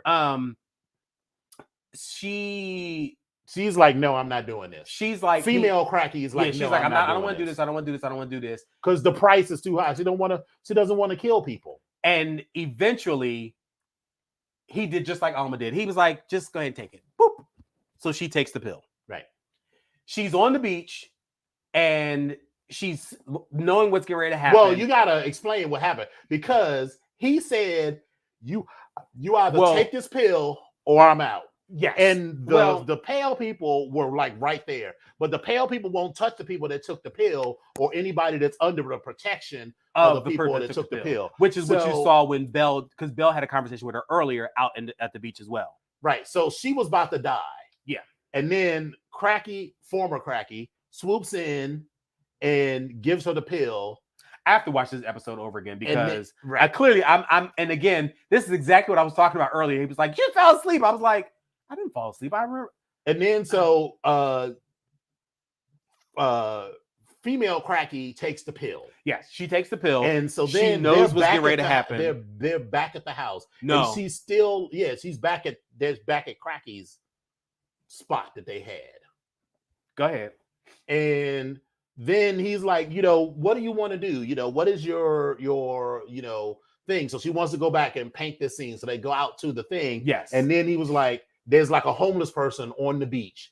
And so former Cracky is like, now we can feed, and then now you can do your fucking masterpiece. And she's like, I don't want to do this. And then he was like, but it's what's required. He was like, she was like, did it ever occur to you that I'm fine being who I am? I don't need to be like, when I paint for my own satisfaction. Yep. And so it's a difference between, are you an artist or are you someone with a talent who's trying to capitalize on your talent? Because, like a lot of artists didn't do it to get famous. They did it because they had a love of the art or whatever. And so then she says, well, I guess if I got to do it, baby, she ripped his fucking throat out, drained him dry. And then she decides, she's like, I know what's getting ready to happen right now. Mm-hmm. And so she took a knife or some sharp object. She slit her arms. Bled out as she walked into the sea. Yeah. And so for me, what was disturbing for me was the fact that this blood was so goddamn thick. Mm-hmm. And it was so much of it. Yeah. And so you saw her going out into the waves, you saw her body go down, but you saw all this blood coming back up on the shore. Now, what they also showed was one of the previews for the following, for either tonight or some other future one, was that they found a body. That's the end of this season. Yes. It's this half. Tonight or next week. No, the one that comes tonight. The one tonight. Yeah. Mm-hmm. They showed it. Because I just watched it like an hour ago. Yeah, they showed the body of her. And that was my plan to actually watch. But anyway. Yeah. They showed the body of someone coming out of the water. But for me, I'm thinking that either her blood has infected something or she has now taken on some similarities from some sea creature. She's still alive or something. Something along those lines. So I just have to figure out what this is. So that also might be the part for the to if by sea part, I should say. Oh, is this the land part? This was the land part. Okay. And I think that might be the sea part. Yeah. So I thought it was very sad though, because I was like, okay, she like loved him and she I think in her mind, she was saving him. And for the record, Sarah Paulson's character, this might be her last season with American Horror Story. She talked about and bitch, until they said that was Sarah Paulson, I did not recognize her at all. Yeah, because them teeth and everything. She got everything all the way together. So I am totally looking forward to what's coming up. So we will tune in tonight on that. Yeah. So are we ready? Yeah, we're ready. So of course we had to talk about the Emmys. I just want y'all to know we going through this stuff, and all we doing about the Emmys right now is we just talking about the outfits. And listen, following this the way this show goes, we are the Black, Gay, Kinky, and Human. While there were tons of people, I didn't pull out all of them. I pulled out some of the ones that made the biggest impression, or there's some other reason, or they're Black, or they're gay, or they're kinky, or whatever. Right. That's why we pulled them out. So, but there's a lot of pictures in here. But let's get through it. Let's get through this. This is going to be the Emmy So Fashionable episode of the BGKH show. And listen, this young lady here, her name is Anya Taylor-Joy. Mm-hmm. I thought her gown was beautiful. Yellow seems to be the color for this season. Yes. Normani had this gorgeous yellow gown. A couple of people have gorgeous gowns, gorgeous yellow. It was cute. It was cute for her. Issa Rae, she always looks, first of all, her skin is beautiful. She always looks amazing for me. Is that just the angle or is it sheer? It's sheer. I don't like it. Really? Because it feels cheap. But it's so elevated though with her skin. And her skin looks gorgeous. Don't get me wrong. She has a sleek ponytail. The ensemble looks cheap because it looks like she's got on a bikini with a. It looks like this is a cover up. It looks like a beach cover up that is very sexy, but it does not look like a gown for the Emmys. I thought she looked good to me. Okay. Gillian Anderson, always a miss. And the crop top, I was like, girl, what are we doing? It's always a miss for me. I'm having a problem with a crop top it's just something about that don't work for me. I don't know what it is. It's a miss for me. Michaela Cole. Now, while I love this color is amazing on her, once again, this is a crop top. And I'm like, girl, I don't really know. See it. I don't know. I don't know. I know. It's a miss for me. It's what is it? Is it a stunt? Is it a show? Is it a meh? Or is it a gag? All of these so far have been, the best one has been meh. Yeah. Issa Rae's look, I'm going to give it a meh because she's, I'm rooting for everybody Black. Okay. I liked it. Uzu. It's a meh. It's a meh, yeah. Because it's okay. Yeah. It's okay.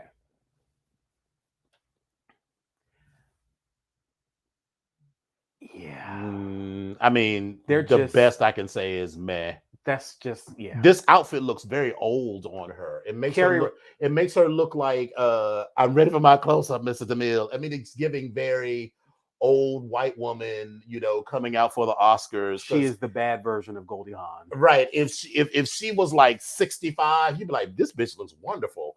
But for like a 40-year-old woman, it looks terrible. I don't know what was going on here, but this is a stunt for me. Dan, I was like, it's a coat with a skirt underneath it, with pants underneath that. I'm trying, Dan. I'm trying to get into your fashion. I'm just trying. I wanted, but this is a fucking stunt for me. Your Met Gala outfit, and then this.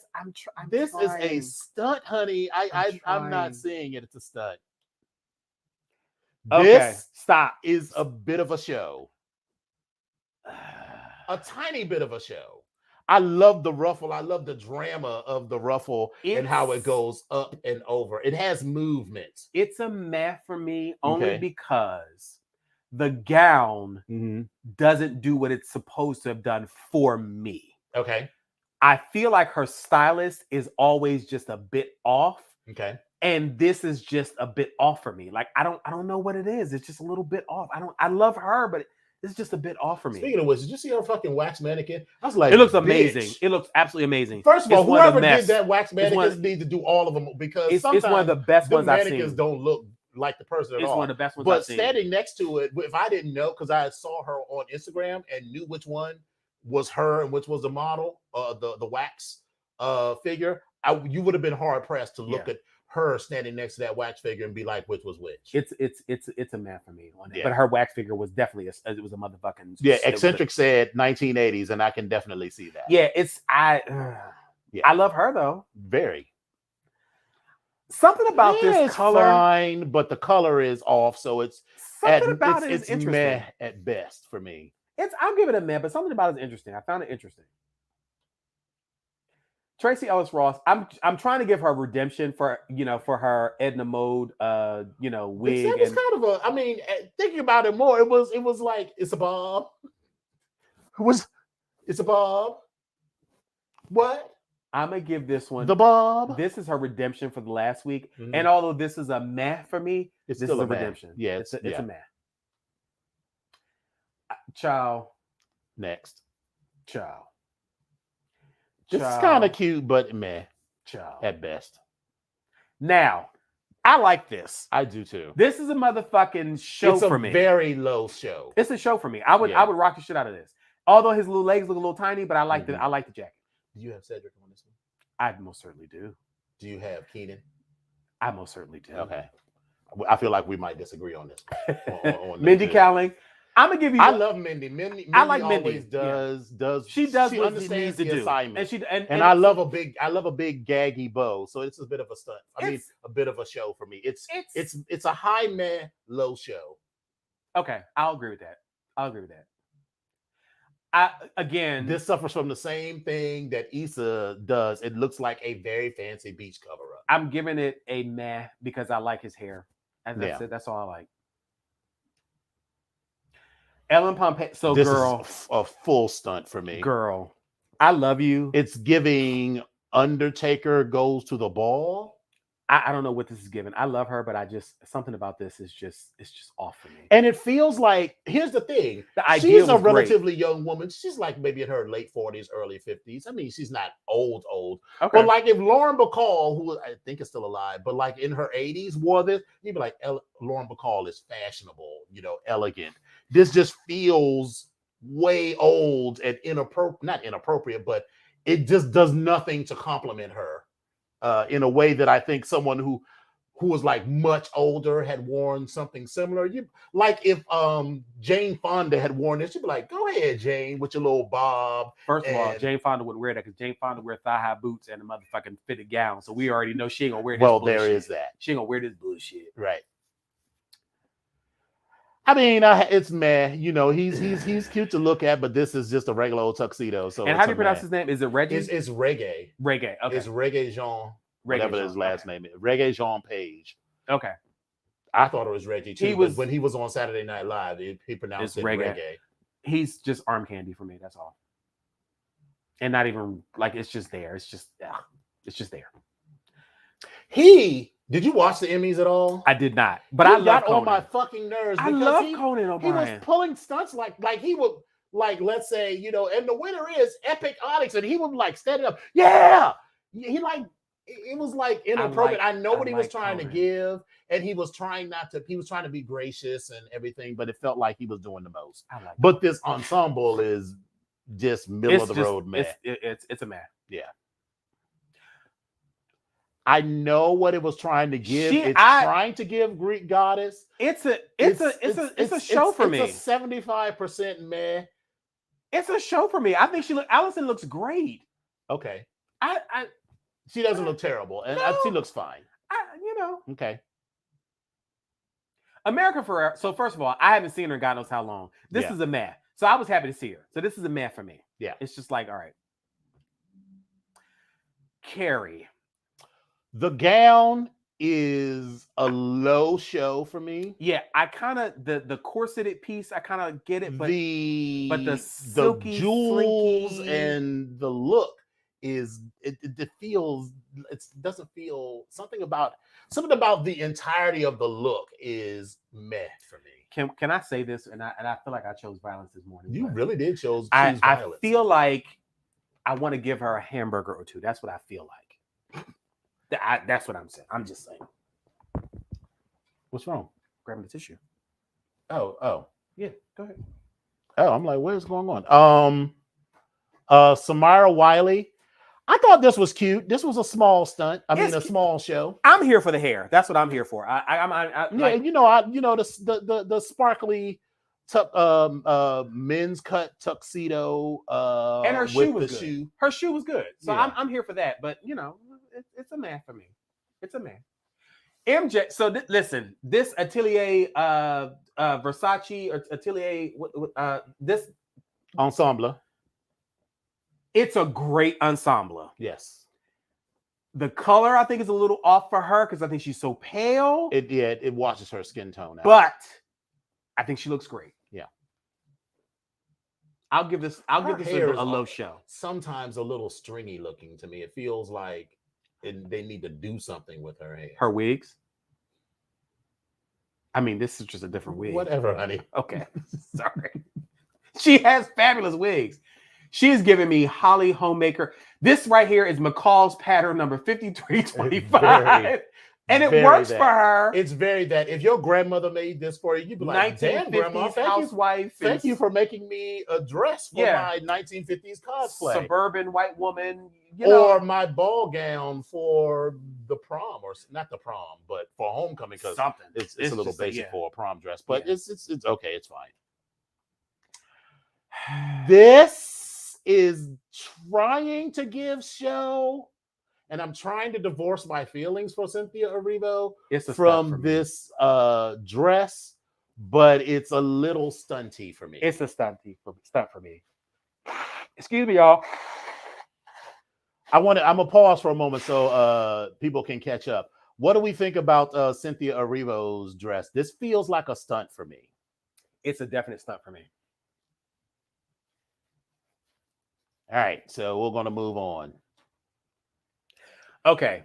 All right. Taraji, she looks better. She does look did better at the Met Gala. Elie Saab does some great stuff. Mm-hmm.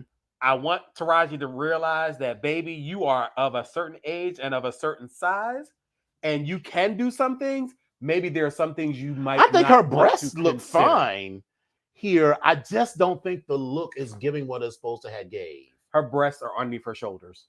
They're pulled too far apart for me. Okay. I respect that. That's just that, yeah. The gown I think is nice, and it would look nice on somebody with either a really full bosom that would work, or if her bosoms were pushed together. Yes, yeah.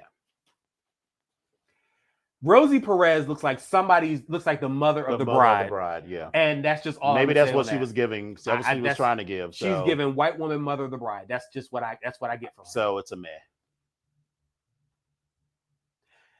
Again, the color. Yeah. That's all I got for you. And then the dress is meh. That's all I got for you. I kind of feel like the slit is, it's a little too high for me. Eric Cucci out. I mean, I'm here for it. I mean, okay. Tyra said, I want so much for our schoolmate today. I mean, she is our schoolmate. Which one? The Taraji. She went to high school. I mean, Tyra's a year younger than me, and Taraji's a year older than me. Okay, all right. She's class of 88. 88, yeah. So this gown, I thought the idea of it was great, and it looks good from afar. But when you get close up on it, it's like, it just looks like tulle draping. It's a math for me. Yeah.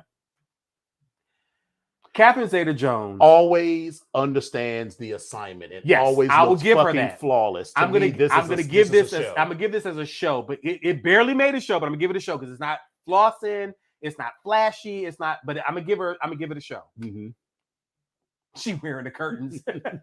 I think that was in reference to this one. Lord, yeah, this is definitely. But I'm gonna give it. Yeah, she understood the assignment. Okay. Can we just talk about the shoes? The shoes is the shoes was a show. The shoe was a show. The Tiffany brooch was cute, but this combination is definitely. It felt like if you're going to do all of that, you should have like the tuxedo should have been like if he had on the same tuxedo Samantha Wiley had on. That would have made it. And then it would have gone with the shoe. It would have made it. Now it just feels like you wore a regular fucking ass suit. With just some gag me shoes. It just and the shoes are. I'm not really. He is funny as shit, by the way. I'm not really a fan of the shoes though. Yeah.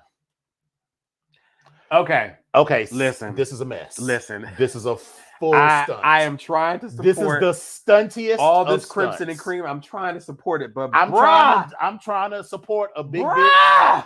I'm trying to support a big bitch. And you're a big bitch too. It wasn't tailored well because it doesn't. Can we just not even let's not start there. The fucking suit is just it's a why. Why did you put this together? Why? With this diagonal darker blue stripe and oh god. Bro, I'm trying to it's a no for me. I don't even know what the fuck this is. I'm trying to understand if this is something that is his culture. I don't know. I've never heard of this person. I'm before, just, so. but I'm just going to assume it's part of the culture, and I'm gonna leave it alone. So this is she's one of these white women who's a great actress, but is not known for her fashions. So we're gonna give her. You know what? I'm gonna give her a man, and I'm gonna tell you why. Because I can see Elektra in this outfit in 1980 wearing the shit out of it. Yeah. That's it. That's all I'm gonna give her. The colors and panel is triggering.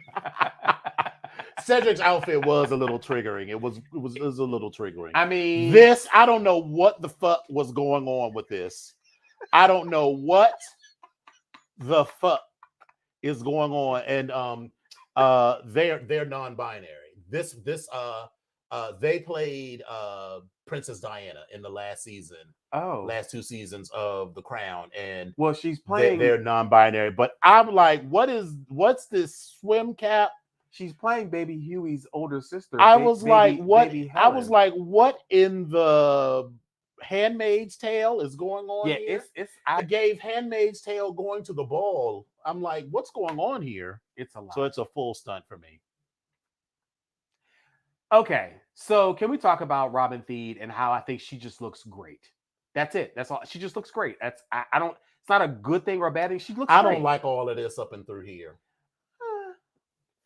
It's fine when you don't have no titties because she's not a big breasted woman, but I don't really care for it. So it's a meh for me. But I respect your show. The whole thing. I think it's all right. The color looks good. Yeah. Mm-hmm.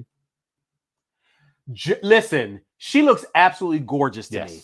And even though this color I thought would have drowned her out, but she looks fucking gorgeous to me. So this is definitely a show for me. Tara said, "What in the Children of the Corn with bird claws?" It's that.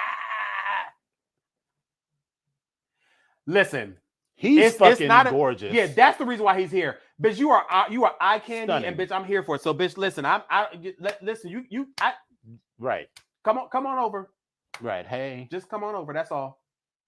Sarah. Okay. This is I'm confused because there's a lot going on with this. Right. The puffy sleeves, the high bodice, it's a lot going on. Yeah, it's a lot. It's a lot going on. And Sarah. This feels like the sequel to that awful dress that Jennifer Hudson had on at because it was red too. And it looked like it needed to be steamed when she got out the car. And I'm holding on to Sarah. I'm holding on to cool. Look, this is the image I'm holding on for Sarah Paulson. I'm holding on to the image of Sarah Paulson at the Emmys last year. How Tyra gonna try to take our man? Right. Daniel Day, Kim Oliver. No, okay. You already got a beautiful man. You got a beautiful man. Don't be greedy. Right. But I'm holding on to this image of Sarah Paulson of her dancing at the Emmys last year with that white gown. Mm-hmm. She was it was off the shoulders and with the cape and she was dancing. Mm-hmm. I'm holding on to that image because that's my white friend that I want to be cool and hang out with me. Eccentric said Cracky found a ball gown. It's very that. It's very that. She found a ball gown in the Goodwill store and it's very that. She looks great. I'm gonna give Who this the a fuck show. Is this? She is on Renee Goldberry. That name sounds familiar, but I don't know. I want to say she's on some television. Sure. This is fine. It's a meh for me. She looks great. It's not a show, but it's a high meh. Mm-hmm. She looks fucking fantastic. is a a motherfucking full show. show, She verging on a absolutely- gag. She looks absolutely This amazing. is verging on a gag. This long dramatic arm is everything for me. That's what does it. It's That's what everything does for it. me. It's the perfect proportion, everything. Y'all got vacations and filming in pools and shit. I'm stealing your man day. Whatever. But this is definitely. Oh, Renee is from Hamilton. Got you. Okay, that's where I remember the name from. But this is definitely a motherfucking show for me. Yeah, I like the color, but if the color had been like a gag me like purple, all I need is just a little bit of rhinestone somewhere, like either on the bottom of that sleeve or like a belt, top, something, or like a big, just a little statement jewel around the neck. I don't even think she need that. She might need a big earring or something to go up the ear, maybe with her or hair a pulled jewel back. bracelet, something like this, just to set it off. off. Yeah, it's actually made with like Swarovski right, crystals. a big ass bangle that's all gold. You can buy Swarovski crystal beads and they're not super expensive. Bitch, I'm about to have a side hustle. Okay. This is a stunt. I put her on here only because we love to hate her on American Horror Story right now. That's why I put her on here. Yeah. You already did him. Yeah. Sterling K. Brown is gorgeous, so he gets a very high. He's another eye candy for me. Yeah. But he looks good in the suit though. But he's not as cute as some people make him out to be. I'm like, he's not. Now there are pictures of him with his shirt off. He's got a cute little body and a six-pack and a little booty. But he looks a little. It's the face. He needs a little bit more. He's got a tiny bit of a butter face. But he needs a little bit more of a hamburger though, or a piece of ham. And I like him. I want to. He need a little ham. I want tights. Give him a little ham. Listen, I got a more than enough fluff for both of us. I want you to be tight. Just a little bit of ham, a little turkey leg, a little green, a little collard green. I just a little something, just a little potato salad, just a little piece. I want you to go to the gym and work out for both of us. Just, I like this. It's cute. It's still a man. For me, I'll agree with on a man. It's a high man, low show. Yes. This is something. It feels like something she would absolutely wear, that Alexis from Schitt's Creek would actually wear. Yes, but it's a full stunt. It's I'm speechless on that. I'm gonna go with the man. Yeah, it's a Trevor is cute to me, but this is still just a man. It's just a tuxedo. Seth Rogen is a clown. Yeah, this is a full stunt. I do like the collar of his shirt, but he's a clown. Yeah. So this is definitely and orange and brown. Yeah, it's just the Halloween Emmy. So that's a man. We gonna go ahead. Jean Smart looks great. She understood the assignment. She understood the assignment. She's an older woman in her 60s. She know that you got to when you got to. Is she in her 60s or 70s? She looks good though. I think she might be in her 70s. She may be. Alexa, how old is Jean Smart? Jean Smart is 70 years old. Really? She looks good for 70. Yeah. She looks good for a 70-year-old white woman. Yes. Listen, come on now, 80. I need you to understand. Come on, 80. You need to go visit Christian. I laughed at this. I know that you're a comedian, but you're falling into the trap that Melissa McCarthy fell into till someone sat her down. Because you know what it is, and you say that you're a big person, but I've never thought of you as a big person. My mirrors say otherwise. But big people, both male and female, especially if they're comedians, don't think of themselves as attractive. So they do shit like this because they don't think of themselves as attractive. And I think someday someone sat Melissa McCarthy down one day and was like, girl, you are a beautiful woman. So you don't need to look like a clown every time you go out. She's not a supermodel, but she don't need to come out the house looking like a fucking fool. This is definitely a stunt. It's a stunt, but that's what she was going for. She didn't come out this house looking the assignment of what a stunt is. Right. You came out the house looking like what the fuck you wanted to look like. So it's fine for that, but it's still a stunt.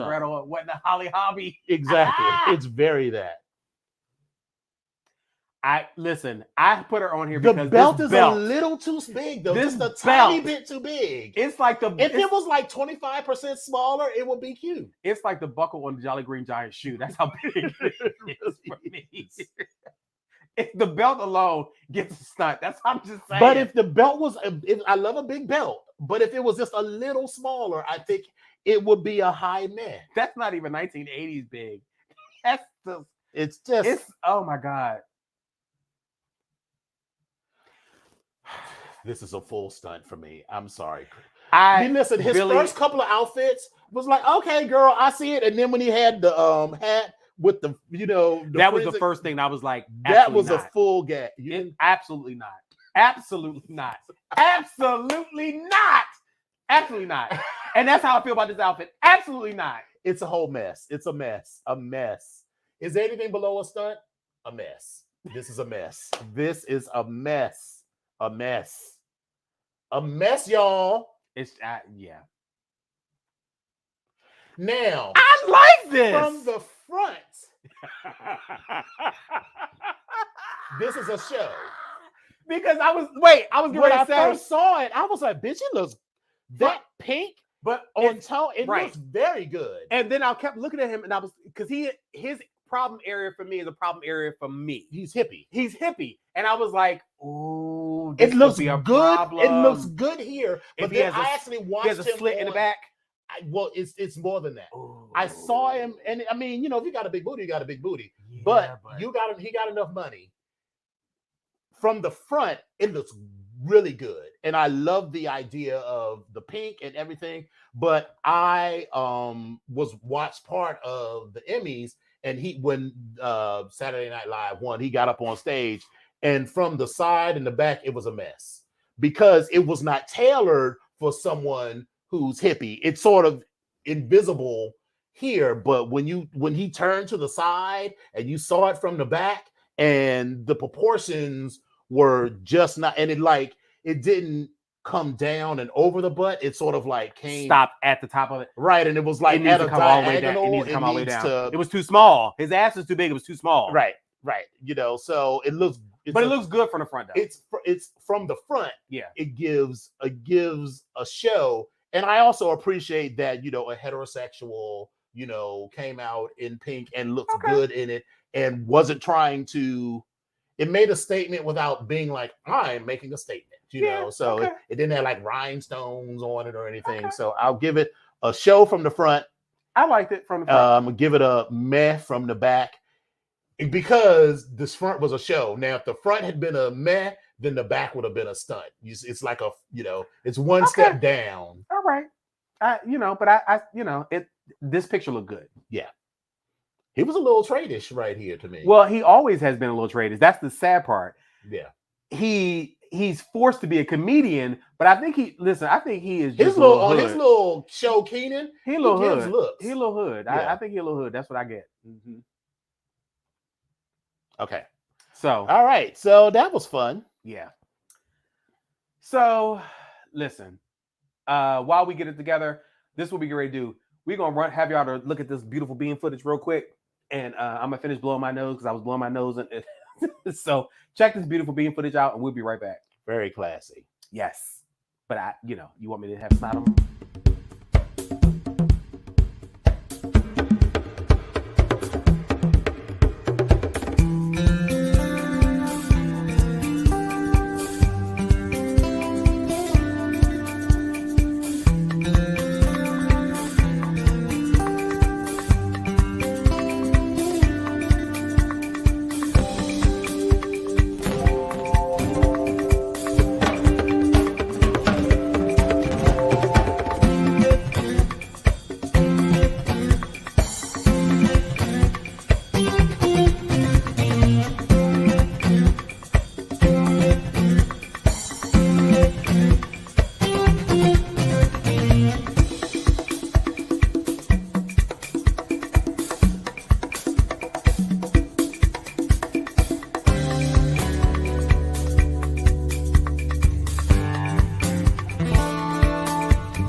All right, so apparently we're Hey. having technical difficulties with the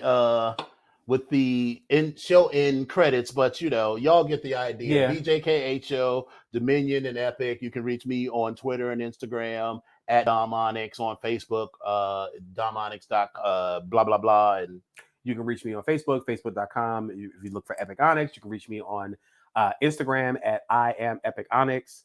And then you can also reach me on Twitter as Epic Onyx 1 or right, Epic Onyx 1. Yeah. right. So probably going to need to shorten the credits, so we'll Probably. deal with that later. But we'll figure it But out. yes, this was our Our 150th episode. show.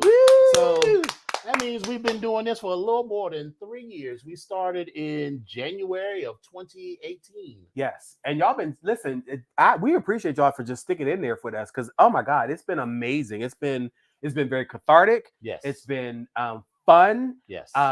And it's just been fun. Like It's been very fun. It's been very that.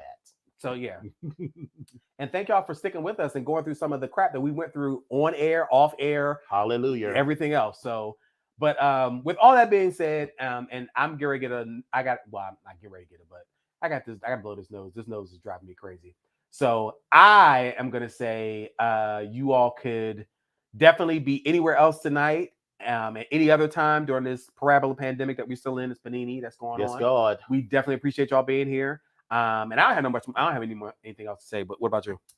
Listen, as you said, you all could be anywhere, just sitting and joining us to hear us, ramble and party and bullshit from the Gay Boy Mansion, for an hour or two Tyra. every week. We really appreciate it. And yes, Tyra has been with us since season 1, and we love all of y'all. And so with that, she was one of our first studio guests. Yes. Her and Spectre. Spectre, yes. Yeah. And so with that, we will say thank you all for coming out. God bless you and good night.